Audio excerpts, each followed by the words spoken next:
SIR ಸಂಬಂಧ ದೂರು ಕೊಡ್ತಾ ಇದ್ದಾರೆ. ಒಂದು ಕೆಲವಾರು ಲೋಪಗಳು ಇರ್ತಕ್ಕಂಥದ್ದನ್ನು ನಮ್ಮ ಮನಗಂಡು ನಮ್ಮ ಪಕ್ಷದ ನೇತಾರುಗಳು ಮತ್ತು ನಮ್ಮ NDA ಪಕ್ಷದ ಮಿತ್ರ ಪಕ್ಷಗಳು ಕೂಡ ಮಾಡ್ತಾ ಇದ್ದಾರೆ. ಆಗಬಾರ್ದು. ದೇಶದಲ್ಲಿರ್ತಕ್ಕಂಥ ನಮ್ಮ ದೇಶದ ಪ್ರಜೆಗಳಾಗಿದ್ದಾರೆ.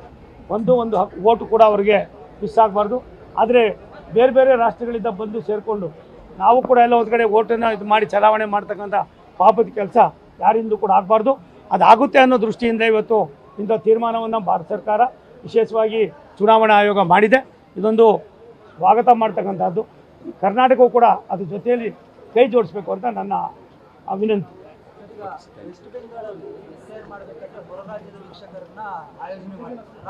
ಒಂದು ನಿಮಿಷ ತಾಳಪ್ಪ. ನಾವು ಇವತ್ತು ಪರಿಸ್ಥಿತಿ ಏನಿದೆ ಅವಲೋಕನ ಮಾಡಿ ನಿನ್ನೆ ಕೋರ್ ಕಮಿಟಿಯಲ್ಲಿ ಏನೇನು ತೀರ್ಮಾನ ಆಗಿದೆ ಅದರ ಮಾಹಿತಿ ನನಗಿಲ್ಲ. ಅದಾದ್ಮೇಲೆ ತಿಳ್ಕೊಂಡು ನಾನು ಹೇಳ್ತೀನಿ.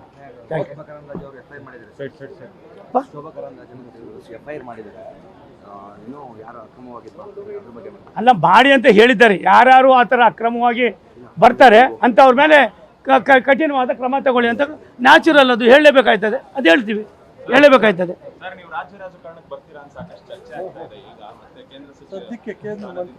ನಾನು ಮಂತ್ರಿ ಆಗಿದ್ದೀನಿ. ನಮ್ಮ ರಾಷ್ಟ್ರದ ಪ್ರಧಾನಮಂತ್ರಿಗಳು ನನಗೆ ಒಳ್ಳೆ ಕೆಲಸ ಕೊಟ್ಟಿದ್ದಾರೆ, ಮಾಡ್ತಾ ಇದ್ದೀನಿ. ದೇಶದ ವರಿಷ್ಠರು ನಮ್ಮ ನಾಯಕರುಗಳು ಪ್ರತಿಯೊಂದನ್ನು ಕೂಡ ಸೂಕ್ಷ್ಮವಾಗಿ ಗಮನಿಸ್ತಾ ಇದ್ದಾರೆ. ಅವ್ರ ತೀರ್ಮಾನವೇ ಅಂತಿಮವಾದದ್ದು.